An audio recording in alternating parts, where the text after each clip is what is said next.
5 more minutes? Here's a sample decimation. There's something called the insert effects. I've got a loop from the Lord of the Rings.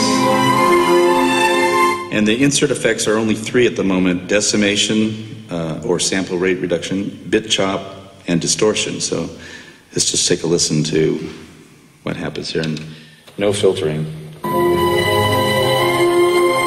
is the whole thing.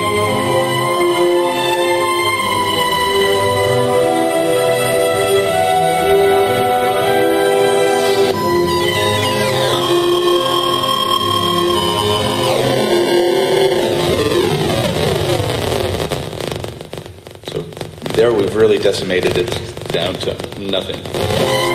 And I can do different controllers for that. Here I've got the joystick.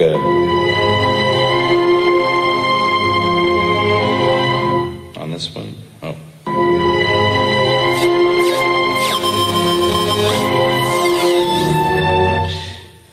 And the other effects. Bit chop.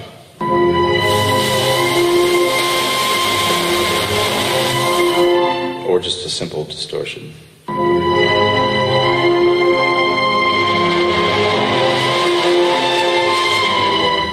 So this insert effects section can go after the mixer, before the filter, or we can put it after the filter, before the VCA.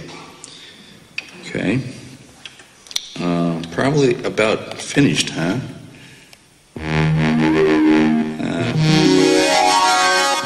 Show you a little bit about the sequencer and layering. There are 4 VCAs, 4 filters, 4 mixers. Each of the mixers can be fully modulated. Each input can be modulated. And there are these part enable buttons down here. So here's an example of 3 different things going on. This is on one of them. That's on the other one. And that's on the third one.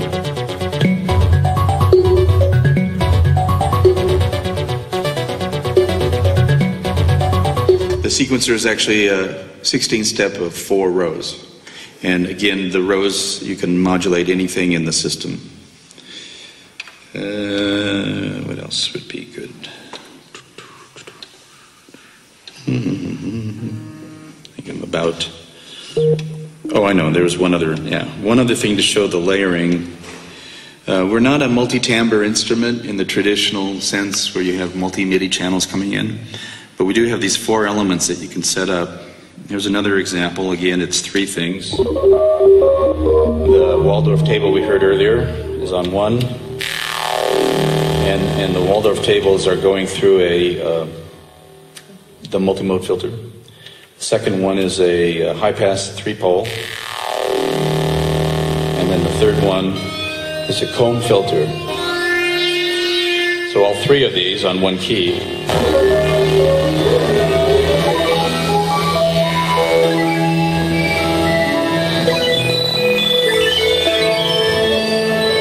So you can have some kind of layering, and there's actually a way to split the keyboard in spots. What else? I didn't talk about the comb filter too much, so I'll do a little bit of the comb filter. Has 2 modes, tube and comb, which is just positive or negative feedback.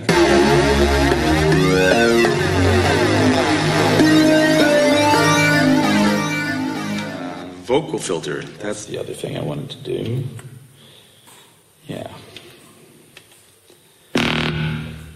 Vocal filter has 5 formats, and we can control them by crossfading. We set those up on the page here. I've got the joystick to do that.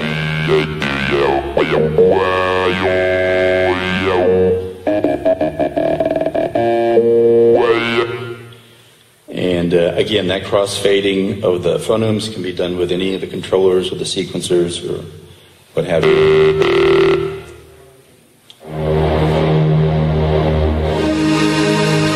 There's something using our version of the Super Saw. It's got 7 sawtooths that are detuned as you increase the shape control.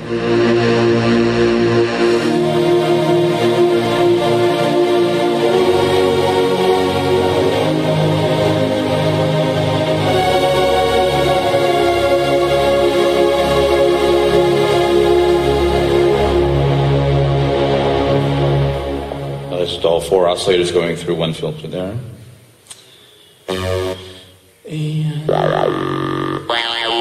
And another version of the filter with a vocal filter. What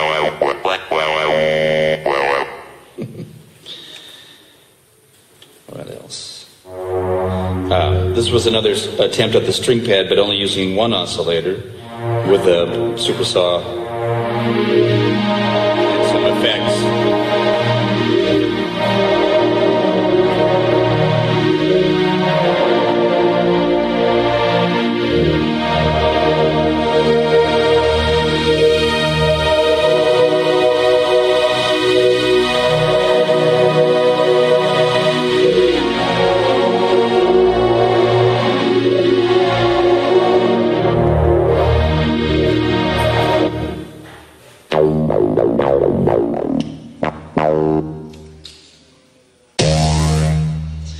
I call that big unison. Let's see. It's a ability to stack all the voices. It's a 10-voice instrument, by the way. So all the voices are being stacked on one key. Or if you set it up to play polyphonically, it'll take all the voices, and as you play more keys, separate out. So you always have some stack on each key.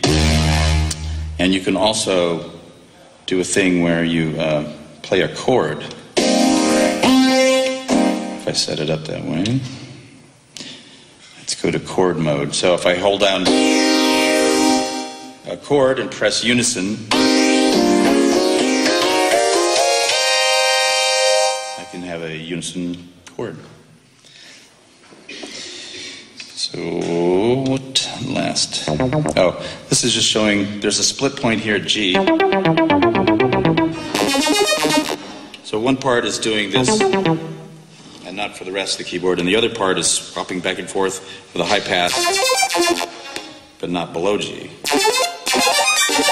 So both together.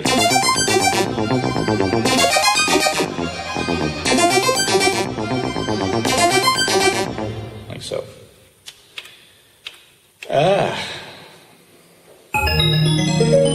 There's an arpeggiator in here, so it's pretty standard arpeggiation type.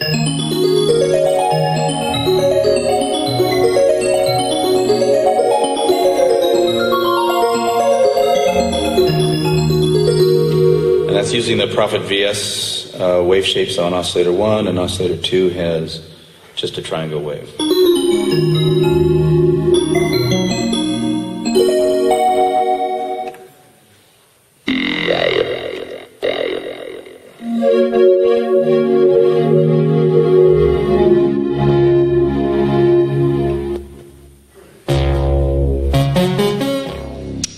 So I guess I've used up the time. Be happy to have you come up and take a look and try to answer questions in my best Deutsch, which is not good. So please bring a translator or someone if you feel uncomfortable. And anyway, thank you very much.